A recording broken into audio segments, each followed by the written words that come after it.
Ranger First Drive review, now with more American flavor. Ranger is still a global truck, but it gains bigger dimensions and tougher looks. 2024 Ford Ranger STX Front. Salt Lake City. The 2024 Ford Ranger is all new, but it isn't just for you, America. While its various midsize pickup competitors are effectively exclusive to North America, leaving different trucks to meet the needs of various global markets, the Ranger sees duty across the globe. In fact, it's already been on sale in places like Great Britain, Australia and Thailand for months. I did a double take when I sauntered past one in central London last September. Now, if you know anything about the last generation Ford Ranger, this may not come as a surprise. That too started life abroad long before coming ashore here, albeit with new underpinnings beneath a copy-paste body and cabin. It can be argued those carryover elements were what made the Ranger a less than successful entry.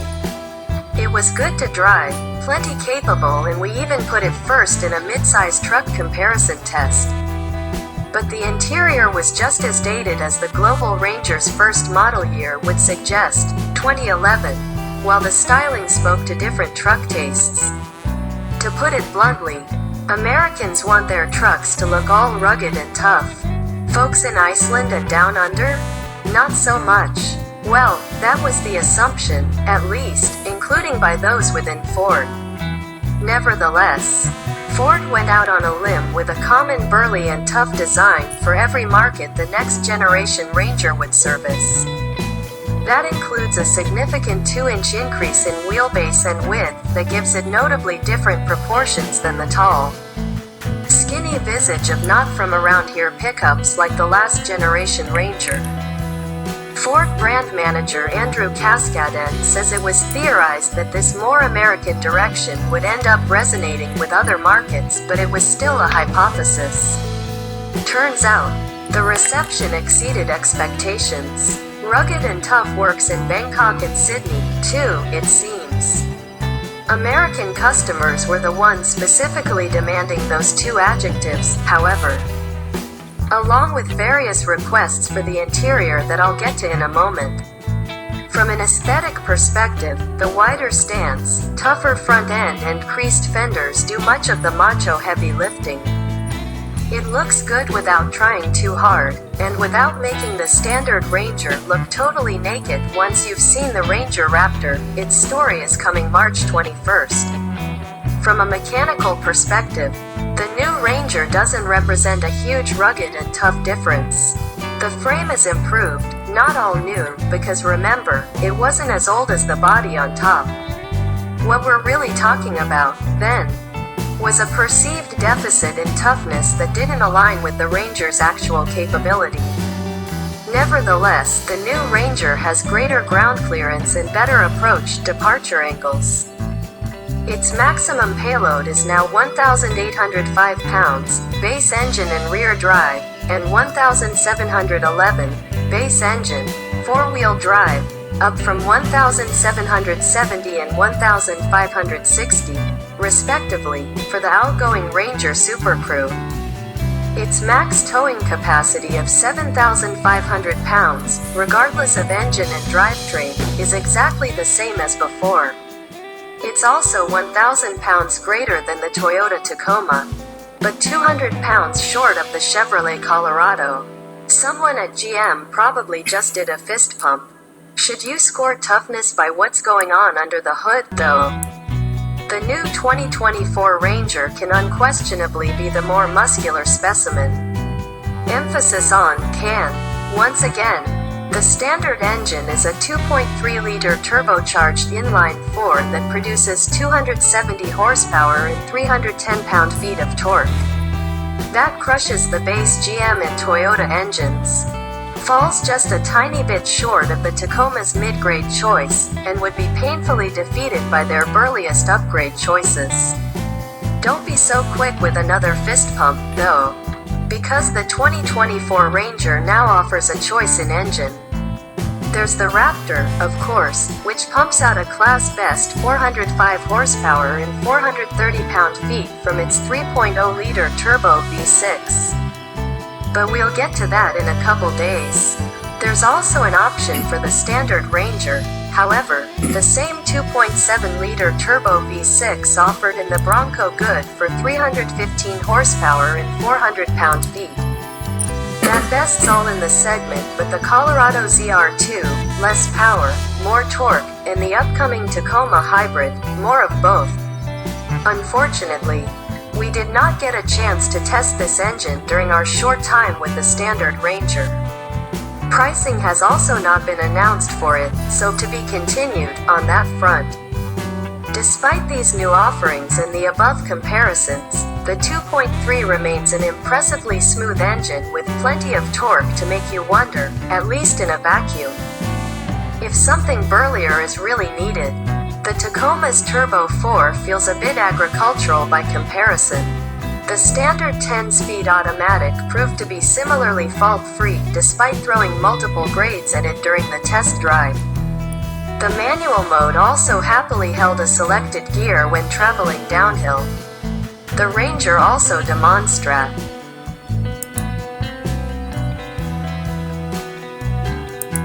ample refinement in terms of its ride.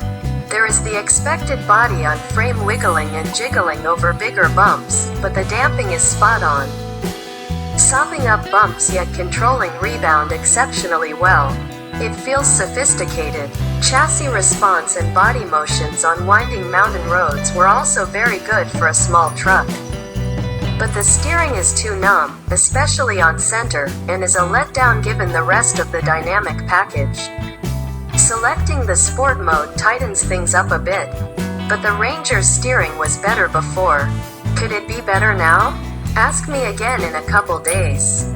It's probably worth mentioning here that the Ranger doesn't just have a steering wheel, but a steering knob as well, inherited from the F-Series. The Ranger is available with the trailer reverse guidance system that allows you to use the knob surrounding the 4x4 controls to steer the truck in reverse when attached to the trailer. Just look in the side mirrors or at the rear side camera feed, and turn the dial in the direction you want, just as you would the steering wheel when facing forward. No need to do the usual mental gymnastics normally required to back up a trailer. I was indeed able to more precisely reverse a trailer through a couple chicanes worth of narrowly spaced cones. You can see it in action below. You might have noticed earlier when discussing payload that I specifically compared the new Ranger to the last generation Ranger Super Crew. That's because the 2024 Ranger is only available with a single body bed configuration, crew cab and 5-foot bed. The Super Cab and its longer bed are no more. GM made the same choice for its midsize trucks, while Toyota continues to offer 2 cab sizes plus the option of pairing the extended cab's longer bed with the crew cab. So does the Nissan Frontier.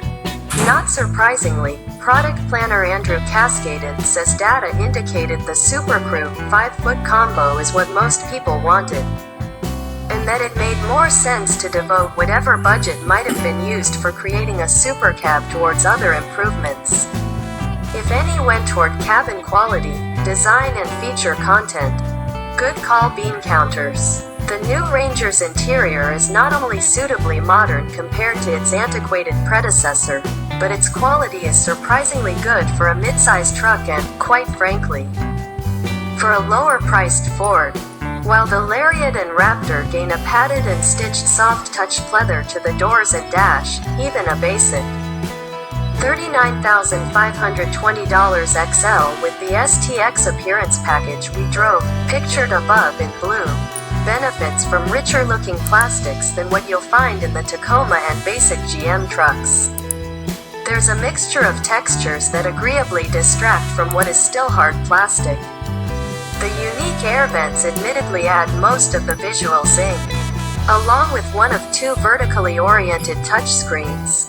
Speaking of which, Cascadin said that besides tough and rugged, customers were also seeking modern, and there's nothing more modern than great big displays. It's actually a bit hard to tell that there's a difference in size between the standard 10-inch and upgrade 12-inch screens.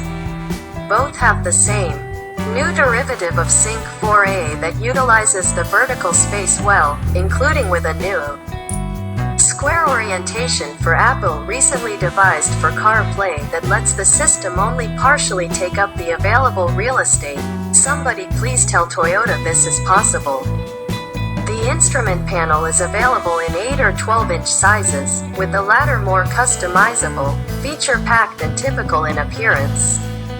The base screen has a similar unusual layout as the Bronco with its vertical bar graph tack. Customers also apparently wanted better storage.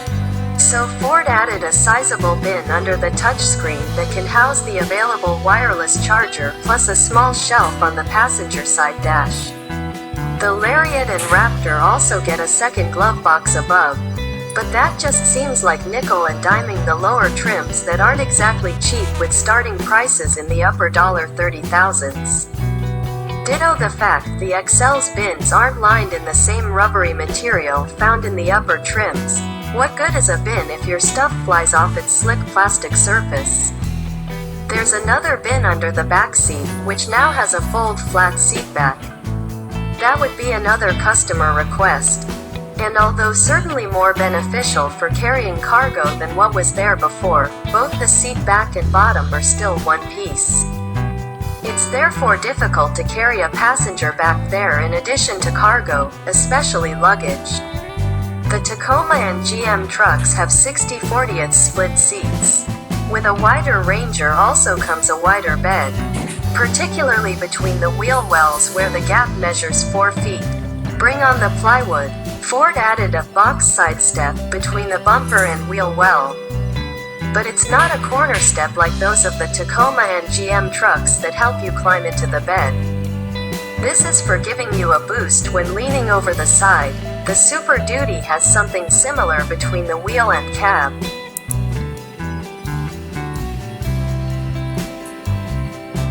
But that placement's not an option in the Ranger.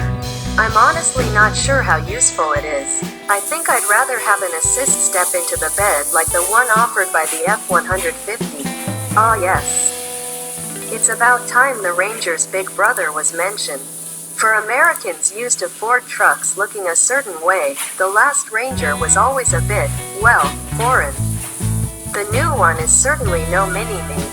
But there's also now a family resemblance that should make opting for the Ranger and its many benefits easier to appreciate. Those benefits would of course be price, efficiency and, crucially, a sportier and more maneuverable character. If anything, I think Ford could have turned up the Foreigner dial a little more, at least in terms of the accessory catalog. Perusing the Australian Ford configurator reveals a manual roller shutter, bed cover not unlike the Hyundai Santa Cruz's, a factory-fit, stylish dual-lift canopy, bed cap, and a flexible rack system, pictured below in gray that includes SUV-style roof rails and crossbars. Rails on top of the bed walls and a presumably flexible in some way replacement for the tubular roll bar and buttresses, or whatever they're called in Australian, included on most Ranger models down under. And while I'm at it, the roll bar and buttresses should be offered, too. They're cool, just ask Marty McFly. Pricing starts at $34,265, including the hefty $1,596 destination charge, and clearing $50,000 for a Lariat 4x4 with options. Before clicking off to see base prices for its rivals, know that you won't be seeing apples to apples. The Tacoma and Frontier offer extended cabs. For instance, while the Colorado comes with less equipment, most notably when comparing the popular Ranger XLT versus Colorado LT, the Ranger also comes with more standard power. This is all a long way of saying, the Ranger may seem more expensive, but look closer. The tricky bit will be getting midsize truck buyers to look at something other than a Tacoma.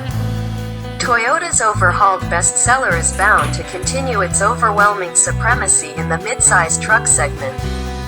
But this update of the Ranger at least seems bound to increase Ford's share of whatever pie remains. A new comparison of that pair plus the Chevy Colorado, GMC Canyon, and oh heck, Nissan Frontier would be mighty interesting. I'd venture the Ranger would stand a very solid chance of being a repeat champion.